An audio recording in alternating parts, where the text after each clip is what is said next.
A sunny Saturday afternoon, 60,000 passionate fans pack into a state-of-the-art stadium. Every seat is occupied. The roar of the crowd echoes across the city, the floodlights bleed into the twilight sky, and the concession stands are selling $5 sodas and $15 beers every single second. You do a quick mental calculation in your seat. 60,000 tickets at an average price of $100 each. That is $6 million collected in a single 4-hour window. Multiply that across a full season, and it feels like you are looking at the single greatest cash machine on the face of the earth. It is an absolute financial illusion. And if you attempt to run a sports venue based on that back-of-the-napkin math, you will find yourself in federal bankruptcy court faster than a disgraced tech founder. Welcome to the brutal, unforgiving, and deeply deceptive economics of owning a modern football stadium. Before a single referee blows a whistle, before a single turnstile rotates, and before a single drop of beer flows from a tap, you have to actually build the structure. And building a modern sports stadium in the 21st century is no longer a matter of pouring some concrete and bolting plastic chairs to steel risers. It is an exercise in mega-scale infrastructure engineering that rivals the cost of municipal airports and sovereign defense projects. Consider SoFi Stadium in Inglewood, California, home to the NFL's Los Angeles Rams and Los Angeles Chargers. When it opened its doors in 2020, the final invoice came in at $5.5 billion. That is not a typographical error. $5,500 million for a single venue. That is a figure higher than the total annual gross domestic product of several sovereign nations. While SoFi sits at the absolute outer edge of stadium expenditure, it is not an anomaly. It is simply the logical conclusion of a 30-year escalation curve that shows no sign of flattening. In 2009, AT&T Stadium in Arlington, Texas, the legendary home of Jerry Jones's Dallas Cowboys, opened at a final cost of $1.15 billion after original construction budgets projected just $650 million. In 2010, MetLife Stadium in East Rutherford, New Jersey, built jointly for the New York Giants and New York Jets, sucked up $1.6 billion. Across the Atlantic, the Tottenham Hotspur Stadium in North London opened in 2019 with a price tag exceeding £1 billion British pounds, or roughly $1.3 billion US dollars. And, as we speak right now in 2026, Manchester United is formalizing plans for a brand new stadium adjacent to Old Trafford with an initial estimate of £2 billion. Financial analysts who monitor the club's capital structure are already privately conceding that before a single steel girder is bolted down, that price tag will comfortably breach £3 billion. Why does it cost billions of dollars just to put seats around a patch of grass? It starts with the land. Securing dozens of acres of contiguous urban real estate in a prime metropolitan area requires buying out existing commercial and industrial leases at extortionate prices. When Manchester United began quietly assessing land requirements for their proposed expansion, they ran headfirst into Freightliner, a freight rail operator owning a key parcel right next to Old Trafford. United's internal real estate team had originally budgeted roughly £50 million to acquire that site. Freightliner's opening negotiation ask? £400 million. That single land valuation dispute created a £350 million budget deficit before architects had even finalized the blueprint. That is the land acquisition trap, and it destroys project economics before construction even begins. Once you survive the land grab, you enter the physical engineering nightmare. Modern stadium architecture demands cantilevered seating bowls that eliminate sightline blocking support pillars entirely. That means thousands of metric tons of specialized structural steel engineered to withstand seismic shifts, hurricane-force winds, and the harmonic resonance of tens of thousands of jumping fans. Then comes the roof. In the modern era, if you want your multi-billion-dollar asset to host international pop icons, corporate conventions, or marquee sporting events during torrential downpours, a fixed open-air design is a non-starter. You need a retractable roof.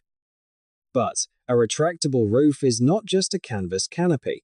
It is a massive, multi-thousand-ton structural steel assembly operating on precision railroad tracks, driven by industrial-grade electric motors and complex computerized locking mechanisms. When Real Madrid executed their recent overhaul of the Santiago Bernabéu Stadium, the retractable roof and structural skin alone cost hundreds of millions of euros, driving the final renovation bill to a staggering $1.9 billion. Then there is the invisible digital infrastructure. A contemporary venue is essentially a high-density, smart microcity. When Tottenham Hotspur constructed their stadium, they had to install high-density Wi-Fi architecture capable of supporting 60,000 simultaneous high-bandwidth cellular and internet connections. That requires hundreds of miles of fiber optic cabling routed through subterranean concrete conduits, thousands of point-of-sale payment terminals, giant continuous LED ribbon boards spanning the entire interior perimeter, and a dedicated broadcast compound supplied with redundant high-voltage power feeds and studio-grade transmission gear. None of this tech stack is optional. If your network stutters during a match, corporate sponsors revolt, ticketing operations collapse, and broadcast networks levy severe financial penalties. Finally, you have to build the elite luxury infrastructure. A modern corporate suite is no longer a small room with plastic chairs and a mini fridge behind a pane of glass. It is a world-class private dining establishment equipped with 5-star commercial kitchens, bespoke climate control zones, marble-topped bars, dedicated concierge stations, and luxury seating designed by premium automotive interior teams. Why? Because the ultra-wealthy individuals and Fortune 500 corporations paying top dollar for those suites compare your venue to elite private clubs, Michelin-starred restaurants, and luxury super yachts. If your product fails to match that standard, those multi-year corporate leases evaporate into thin air. So, by the time you cut the ribbon on opening day, before a single ticket is scanned, before a single hot dog is sold, and before a single player steps onto the field, you have sunk between $1 billion and $5.5 billion into the soil. And that is merely the price of admission. Nobody writes a single check out of a checking account to build a $2 billion stadium.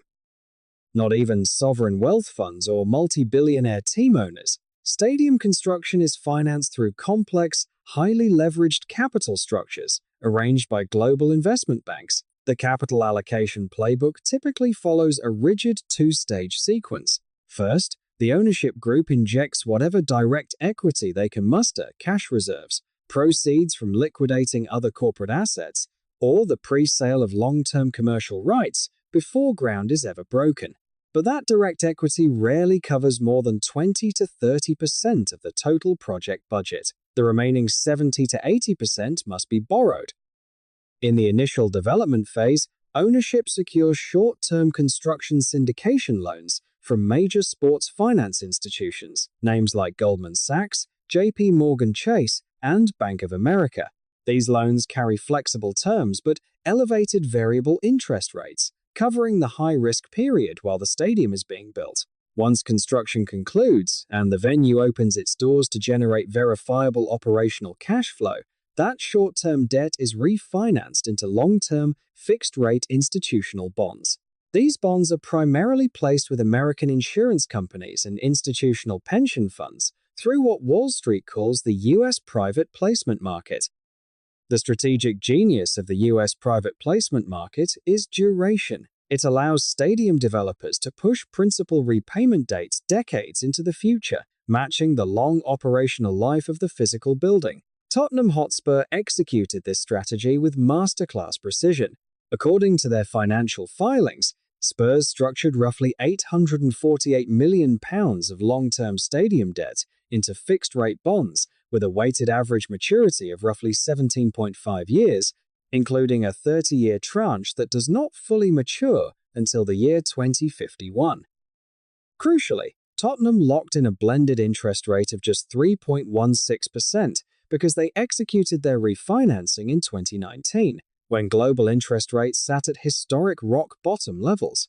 That fixed rate requires Tottenham to pay roughly £30 million in annual debt, servicing a substantial sum, but a completely manageable fixed operational expense for a top-tier Premier League franchise. Now, contrast Tottenham's historic timing with any organization attempting to build or refinance a stadium right now in 2026. We are operating in a completely transformed macroeconomic regime.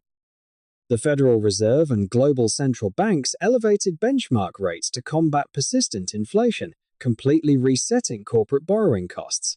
Financial analysts evaluating Manchester United's proposed stadium plans estimate that issuing equivalent long-term stadium bonds today would carry an interest rate between 7 and 7.5%, more than double the rate Tottenham secured. That numerical gap may sound incremental on paper, but in real-world dollar terms, it is a catastrophic divergence. On a £2 billion debt obligation, paying 3% interest costs £60 million a year.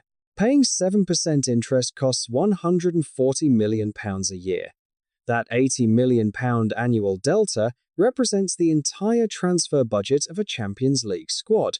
It is the absolute difference between an enterprise that can comfortably invest in on-field talent and one that is suffocating under the weight of its own debt service. To offset these terrifying debt obligations, sports team owners have historically relied on a trusted partner, the taxpayer. For decades, franchise owners perfected the art of municipal shakedowns.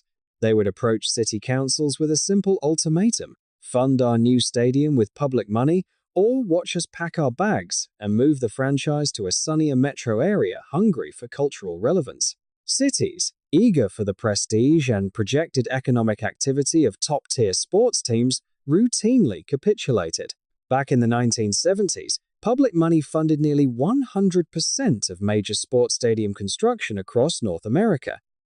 Local governments issued municipal tax-exempt bonds, raised local sales taxes, and dedicated hotel and rental car levies to hand billionaires brand new, publicly funded arenas. By the 2010s, as public awareness grew and independent economists repeatedly exposed the myth of stadium-led economic windfalls, that public contribution share dropped to a median of roughly 44%. Today, getting taxpayers to pick up the tab for a sports venue has become a political landmine. Economists from prestigious institutions have demonstrated time and again that stadiums are terrible public investments. They create low-wage, highly seasonal part-time jobs, divert consumer spending away from local small businesses rather than generating net new economic output, and leave municipalities holding the bag for infrastructure maintenance long after the initial glamour wears off. Yet, despite fierce political backlash, public subsidies have far from vanished. They have simply evolved into more sophisticated financial engineering schemes. Governments now offer tax increments, infrastructure grants, land donations, and tax-exempt bond financing structures that still deliver hundreds of millions in public value to private stadium developers. But relying on public capital comes with severe regulatory oversight, public scrutiny, and political friction that can delay project completion by years. If you want total operational control over your venue, you increasingly have to finance it yourself. Let us assume you secured the land, survived the construction phase, and successfully navigated Wall Street's debt markets. Your multi-billion-dollar stadium is open, and it is match day. 60,000 fans march through the turnstiles at an average ticket price of $80, generating $4.8 million in gross gate revenue in a single afternoon. Across a typical Premier League campaign with 19 home league fixtures, that yields roughly $90 million. In the NFL, with a shorter home schedule of 8 to 10 games, gate receipts might generate around $48 million. Now, here is the fundamental operational reality that casual observers completely overlook. Gross revenue is not operating net income. Every single dollar collected at the turnstile has a massive tail of operational expense attached to it. Executing a major sporting event safely requires turning your stadium into a fully staffed security and emergency services zone for 10 straight hours. You are paying for hundreds of off-duty municipal police officers and thousands of private security stewards to manage crowd flow, perform security sweeps, and control perimeter access. You are paying for dedicated medical teams, paramedics, and on-site ambulances staged around the facility. You are paying for hundreds of ticketing operators, ushering staff, turnstile technicians, and guest service personnel. Then the final whistle blows, the fans go home, and the real physical work begins. You have to hire massive night shift cleaning crews that spend 8 straight hours shoveling tons of trash, food waste, and plastic cups off the concourses, stairwells, and seating tiers. You are paying utility tariffs for every floodlight array illuminating the stadium, every massive commercial HVAC unit pumping conditioned air through the concourses and luxury lounges, and every commercial kitchen appliance running at maximum capacity simultaneously. Operating a modern venue on a single match day before paying a single dollar toward player salaries, coaching staff, or debt interest costs hundreds of thousands of dollars purely in baseline operational execution. Furthermore, you do not even get to keep all of the ticket money. In European domestic cup competitions, gate receipts are divided with the visiting club and the governing national association. In the NFL, visiting franchises receive a direct percentage share of visiting gate revenue under league revenue sharing mandates. And then there is the hidden financial penalty of the empty seat. In stadium management, an empty seat is not simply a zero on the ledger. An empty seat is a severe negative financial outcome. When a fan purchases a ticket and passes through your gates, their total spending does not end at ticket verification. In modern venue economic models, fan ancillary spending money spent on premium parking, concessions, food, beverages, and team merchandise ranges between $40 and $85 per head. If 15,000 seats sit empty on a given match day due to poor team performance or terrible weather, you have not merely lost the face value of those tickets. Across a full season, 15,000 empty seats translate to over $12 million in lost high-margin ancillary revenue. Empty seats bleed cash at an alarming velocity. If general admission seating barely covers matchday operating expenses, where does the actual net cash flow come from? It comes from the top 10% of the building. Welcome to the elite tier of corporate hospitality, the ultimate cash engine of modern sports real estate. Most fans view a stadium as a venue where people sit in long plastic rows to watch a game. That holds true for 85 to 90% of the seats in the building. But the remaining 10 to 15%, the luxury corporate boxes, the private dining lounges, and the VIP club memberships generate roughly 50% of the stadium's entire ticketing revenue. The pricing multiplier on corporate hospitality is staggering. A standard general admission ticket at Arsenal's Emirates Stadium in London might cost £80 for a Premier match. A high-end hospitality package at the very same stadium for the very same game can easily command £6,500 per person. That is a price markup of more than 80 times the cost of a standard seat for 90 minutes of entertainment. And corporate clients pay it without flinching. Why? Because corporate hospitality is not about watching football, it is about corporate deal-making, client retention, and executive compensation. In many corporate jurisdictions, companies can write off up to 50% of business entertainment expenses against their corporate tax obligations, substantially lowering the effective out-of-pocket cost of these luxury packages. At Tottenham Hotspur Stadium, their most exclusive package, the legendary Tunnel Club places guests behind a specialized one-way glass wall right next to the player tunnel, letting VIPs watch elite athletes walk onto the pitch while sipping vintage champagne. The cost?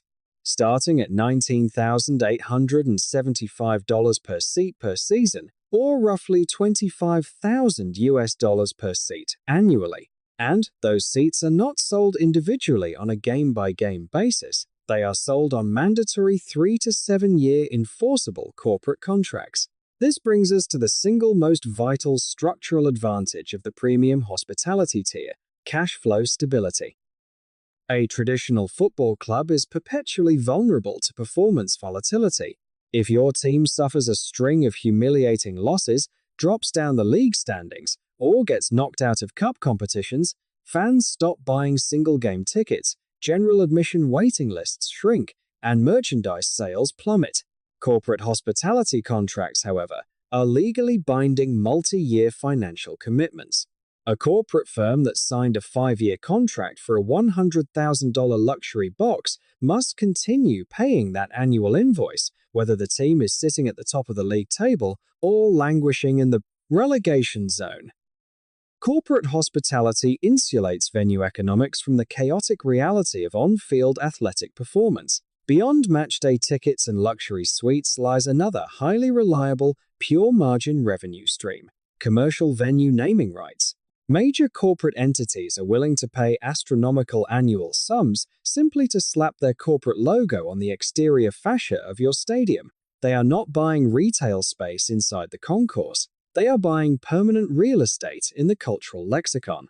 In North America, commercial spending on venue naming rights across major sports leagues reached nearly $900 million annually. The NFL leads the market by a wide margin, where the average stadium naming rights contract generates roughly $10 million per year.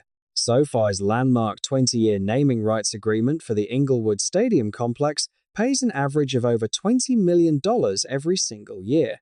In European football, naming rights historically lagged behind North America, with fewer than a third of Premier League venues utilizing commercial naming deals compared to over 80% of NFL venues. But European football is catching up with aggressive monetization strategies. FC Barcelona famously partnered with music streaming giant Spotify, renaming their historic home Spotify Camp Nou in a multifaceted sponsorship deal worth roughly €20 million annually. Bayer Leverkusen maintains a long-standing €30 million annual deal with pharmaceutical giant Bayer AG. Atletico Madrid secured a 9-year partnership with Riyadh Air, worth roughly €10 million per season. And valuation analysts at corporate advisory firm Kroll estimated that if Manchester United were to sell the naming rights to Old Trafford today, it would command roughly $16.7 million annually, a figure that could easily double for a brand new, ultra-modern replacement stadium. Why are corporations eager to spend tens of millions of dollars every year for naming rights? Because stadium names represent unskippable, unmutable, permanent global advertising. Every single time a sports anchor previews a match, every time a newspaper prints a game recap, every time a video game renders the digital arena, and every time millions of fans search for travel directions on Google Maps, the corporate sponsor's brand name is stated automatically. It embeds the brand directly into the emotional DNA of tens of millions of passionate, highly engaged consumers across the planet. Best of all for the stadium owner, naming rights revenue is pure, high-margin cash that lands in your corporate bank account, regardless of whether your team wins a trophy or fails to win a single game all year. Now we must confront the primary economic flaw that has destroyed stadium owners for over a century: the dark building problem.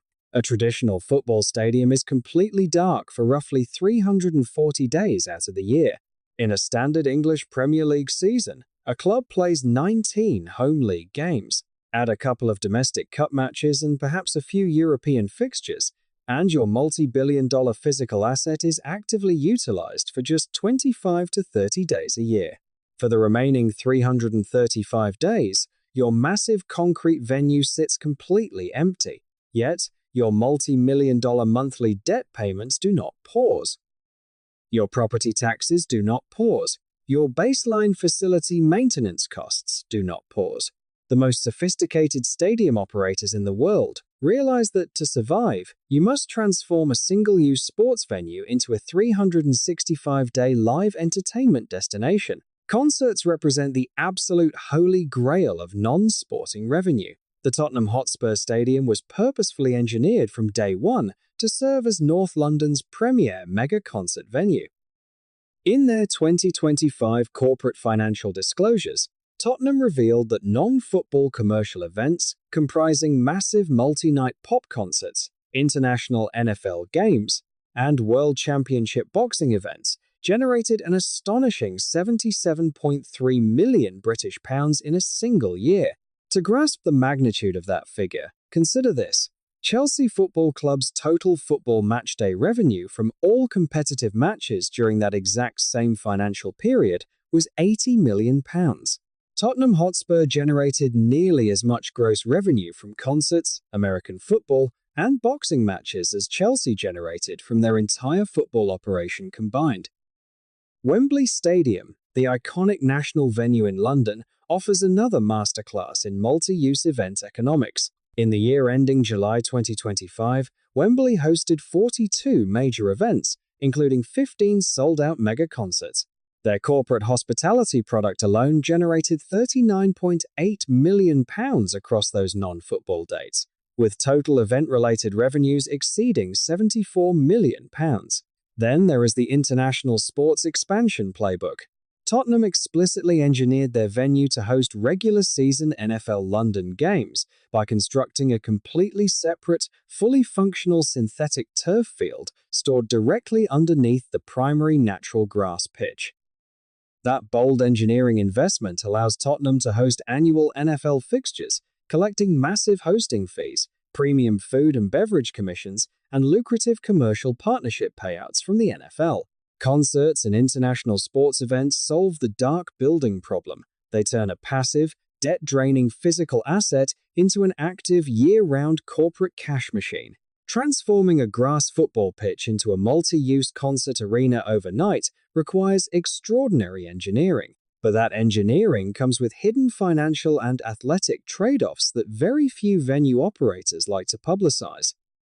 When tens of thousands of concertgoers stand on a natural grass pitch for 3 consecutive nights, while heavy staging equipment crushes the turf, the grass dies instantly. To prevent total turf destruction, cutting-edge venues utilize retractable pitch systems. Tottenham's natural grass pitch sits on 3 massive structural steel trays, weighing over 3,000 tons combined.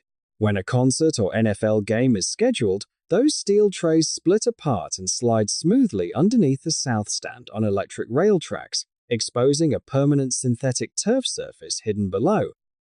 Real Madrid went even further at the renovated Santiago Bernabeu. Their pitch lowers in 6 separate motorized sections into a massive, climate-controlled subterranean vault, cavernous 30 meters deep beneath the stadium floor. Inside this underground vault, the natural grass is preserved using automated hydroponic irrigation, ventilation systems, and specialized ultraviolet grow lights. These systems are absolute engineering masterpieces. They are also wildly expensive to build, maintain, and operate. Furthermore, retractable pitches have introduced a terrifying new operational risk: player welfare and catastrophic injury liabilities. In the 2 seasons following the installation of Real Madrid's underground retractable pitch system, 7 core first-team players suffered severe, career-altering knee ligament tears. Sports biomechanics researchers point to the underlying structural dynamics of retractable systems. When natural turf sits on top of shallow soil profiles laid over rigid, unforgiving steel trays or concrete slabs, the ground loses its natural shock absorption capacity. Rotational force is transferred directly back into the knees and ankles of elite athletes, worth tens of millions of dollars on the club's balance sheet. A single ruined knee injury to a superstar player can destroy a $100 million athletic asset in a fraction of a second. And then there are the astronomical, continuous utility bills required to keep these facilities operational. A modern professional stadium consumes between 7 and 15 million kilowatt-hours of electricity every single year. On a single match day, a venue burns through 50,000 to 70,000 kilowatt-hours in roughly 10 hours, a surge in power consumption equivalent to compressing the monthly electricity usage of 60 average residential homes into a single afternoon. The massive commercial HVAC systems required to heat and cool the seating bowl, luxury lounges, locker rooms, and concourses account for 35 to 45% of total power usage. Floodlights take up another 15 to 20%, alongside giant LED scoreboards, high-density Wi-Fi networks, broadcast compounds, and commercial refrigeration units running simultaneously. Even maintaining the grass pitch itself requires staggering financial resources. A professional pitch consumes 18,000 tons of water annually through precise automated irrigation. Because towering stadium stands cast permanent shadows over the playing surface, blocking natural sunlight, groundskeeping teams must deploy massive industrial-scale LED grow lighting arrays. These giant lighting rigs are wheeled onto the pitch and run continuously throughout the winter months to keep the grass alive. Running a single grow light array costs roughly $185 per 12-hour cycle at commercial electricity tariffs. Running dozens of arrays continuously throughout a dark European winter adds hundreds of thousands of dollars directly to annual utility bills. And despite all this technology, the playing surface often needs to be completely scraped and relaid every 1 to 2 seasons at a cost of up to $1.2 million per replacement. Add multi-million-dollar commercial liability insurance policies, structural damage coverage, event cancellation indemnities, year-round facilities, engineering staff, IT security teams, and constant rolling tech upgrades, and your annual non-operating overhead soars into terrifying territory. Now we must examine what happens when the financial engineering collapses, debt covenants and default cascades. When institutional investors lend a club $1 billion to build a stadium, they do not simply hand over the cash and hope for the best. Long-term debt agreements are governed by strict, legally binding financial covenants. The most critical of these covenants is the Debt Service Coverage Ratio, or DSCR. In simple terms, the debt service coverage ratio requires the borrowing club to maintain its operating cash flow at a strict, pre-agreed multiple above its annual debt service obligations. If team performance stutters, revenues dip, and operating cash flow falls below that mandated covenant threshold, the lender has the legal authority to trigger a technical default. Upon technical default, lenders can immediately step up loan interest rates by 1 to 3 percentage points, freeze the club's bank accounts, restrict management from spending money on player transfers, or, in extreme scenarios, demand full, immediate repayment of the entire principal balance. What triggers a covenant breach? Missing out on lucrative UEFA Champions League qualification, suffering competitive relegation to a lower division, or experiencing a black swan event like a global pandemic that forcibly empties sports venues for 18 consecutive months. Tottenham Hotspur offers a textbook study in walking this financial tightrope. Spurs built a world-class stadium and achieved a club record commercial revenue of £277 million in 2025, alongside matchday revenues of £126.5 million, driving total club revenue to a record £565 million. Yet, despite these record-breaking top-line revenues, Tottenham posted a net loss after tax of £94 million in 2025. Why? Because the annual depreciation on a £1 billion physical building, combined with player contract amortization and heavy annual debt interest payments on over £1 billion of total debt, consumed revenue faster than it came through the door. And when Tottenham narrowly flirted with competitive relegation in early 2026, financial analysts calculated the terrifying downside. Relegation would have instantly erased between £200 and £250 million in annual broadcast and commercial revenue from a franchise already carrying over £1 billion in gross debt. If you want to see the ultimate financial nightmare scenario made visible in concrete and rebar, look at Valencia CF in Spain and their infamous new Mestalla Stadium. Valencia broke ground on their ambitious new stadium back in 2007.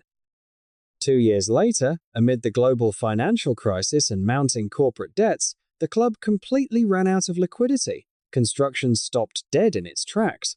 For 16 agonizing years from 2009 until 2025, a giant, decaying concrete skeleton sat abandoned in the middle of Valencia, serving as a monument to financial hubris and catastrophic capital misallocation. Construction only managed to resume in early 2025 after Goldman Sachs and La Liga structured a complex $345 million rescue financing package.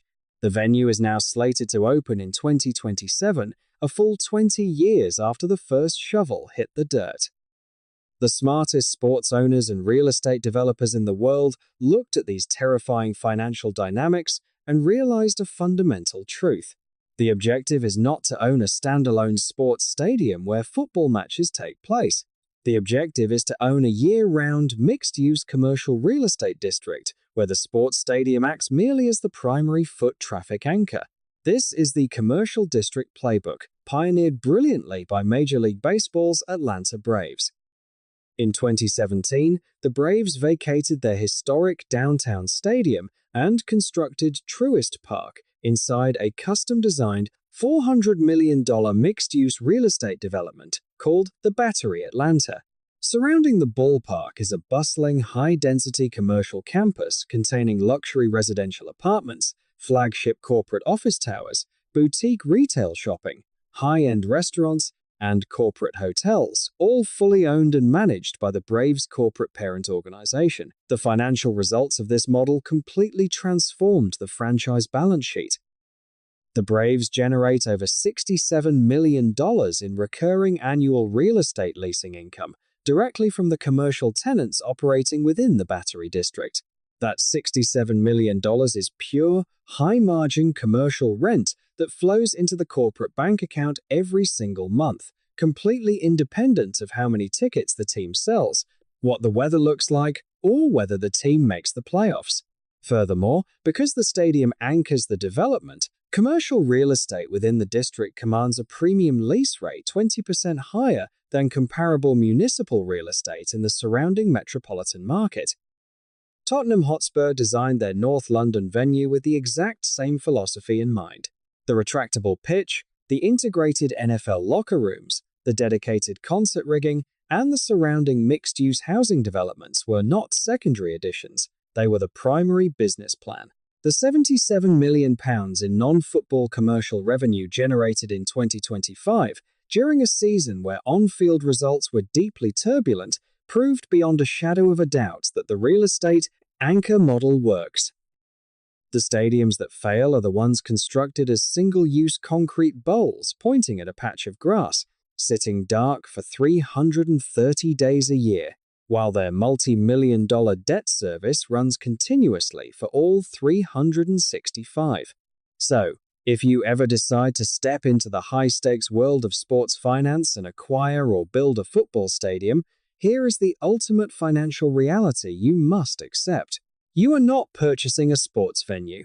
You are operating a highly leveraged, multifaceted commercial real estate conglomerate that happens to have a professional sports team attached to it as its primary marketing engine. The 90 minutes of football that fans buy tickets to see, that is simply the emotional catalyst. The football fills the venue with passion, creates global broadcast exposure, and delivers the massive human crowds that make every other commercial transaction possible. But football alone, 19 home fixtures, 60,000 tickets, cold beer, and team scarves cannot and will not service the multi-billion-dollar construction debt on a contemporary venue. To survive and thrive, you must master the entire ecosystem. You need the $60 million multi-year corporate hospitality leases. You need the $20 million annual corporate naming rights agreements. You need the sold-out summer mega concerts. You need the international NFL series hosting fees. You need the automated underground retractable pitch engineering. And above all, you need the surrounding real estate district generating high-margin commercial rent every single day of the year. Get those commercial elements right, and a football stadium becomes an unassailable financial fortress, a multi-generational cash engine that prints profits independently of athletic performance. Get them wrong, and you are left holding the title deed to a multi-billion-dollar concrete liability, a building that sits dark, empty, and bleeding cash for 340 days a year, while Wall Street debt collectors call your phone asking for their coverage ratio. The beautiful game might belong to the fans, but the venue beneath their feet, that belongs entirely to Wall Street.